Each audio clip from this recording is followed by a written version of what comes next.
শুভরাত্রি বন্ধুরা। এখন আমি বানিয়ে নেব চিলি চিকেন আর সাথে গরম গরম রুটি। দেখো, চিলি চিকেন করার জন্য আমি মাংসটা ভালো করে ধুয়ে নিয়েছি। আমি হাড় ছাড়াই মাংসটা নিয়েছি, তোমরা হাড় সমেত মাংসও নিতে পারো। দিয়ে দিয়েছি নুন, হলুদ, দিয়ে দিয়েছি একটা ডিম।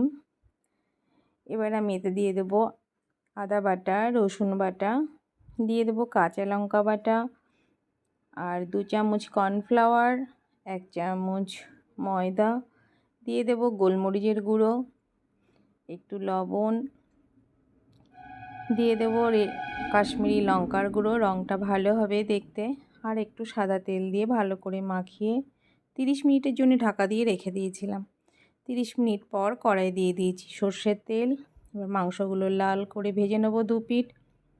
আর এদিকে আমি একটা বাটিতে আগে থেকেই একটু টমেটো সসটা বেশি লাগে, 4 চামচ টমেটো সস নিয়েছি, নিয়েছি রেড চিলি। এবার ভালো করে এটাকে মিশিয়ে রেখে দেব।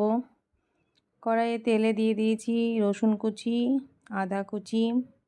লাল করে ভাজা হলে এটা দিয়ে অল্প একটু জল দেব, দিয়ে দেব পেঁয়াজ।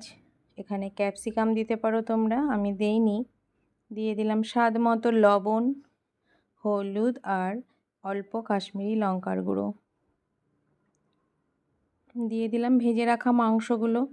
এবার একটু ভালো করে নাড়াচাড়া করে একটু কষিয়ে অল্প জল দিয়ে ঢেকে দিয়েছিলাম।